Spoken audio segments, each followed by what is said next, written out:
हामीले यहाँबाट दिएको सुरक्षा देशैभरि पनि देखाइरहेका छौं। सबैजना हेर्नु होला। आउने दिनमा हामी यो जनकपुरवासीलाई र जनकपुरमा बसेको आम नागरिकलाई हामीले पाएको सुरक्षा बारे पनि हामीले जानकारी पाउनुपर्छ। हामी पुरै सबै धनुषावासी जनकपुरवासी नेपाल अधिराज्यभरि जानकारी गराइरहेको छु। यो जनकपुर धामको 12 बिघा मैदानबाट हामीले देखाइरहेका छौं। यो सीता माताको नगरी, सीता माताको नगरी भनेर पनि हामी सम्बोधन गरिरहेका छौं। आफ्नै भाषामा नेपालीमा हो। अब 225 करोड नागरिकलाई भाषा बदलेर हामी अर्को भाषामा पनि जनकपुर धामको बारेमा कति लोकेसन, कति मानिस कुन लोकेसनमा आयो नेपाल अधिराज्यभरि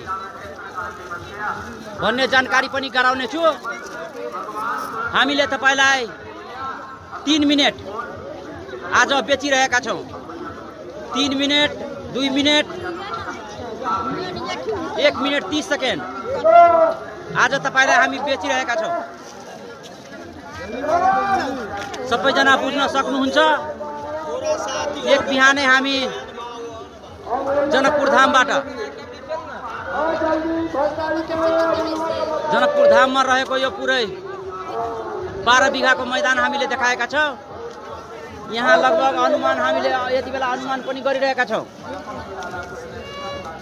र कति नागरिक हाम्रो देशमा भित्रियो मेला हेर्नको लागि भारतबाट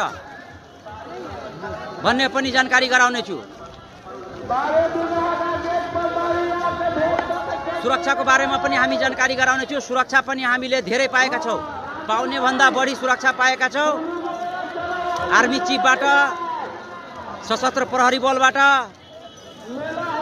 ट्राफिक प्रहरी कार्यालयबाट, रेड क्रस सोसाइटीबाट, सबै ठाउँबाट हामी सबै किसिमको सुविधा पनि पाएका छौं। र आउने दिनमा गभर्नमेन्टले, सरकारले हामीलाई दिएको सुरक्षाको बारेमा पनि हामी जानकारी गराउने छु। लोकेसन अनुसारले जनकपुर धामबाट, धनुषा जिल्लाबाट सबैजना हेर्नु होला। हामीले अनुमान पनि गरिरहेका छौं। लगभग यहाँ हेरेको अनुसारले, बनाइएको अनुसारले यो सबै यो लगभग पुरै जनकपुर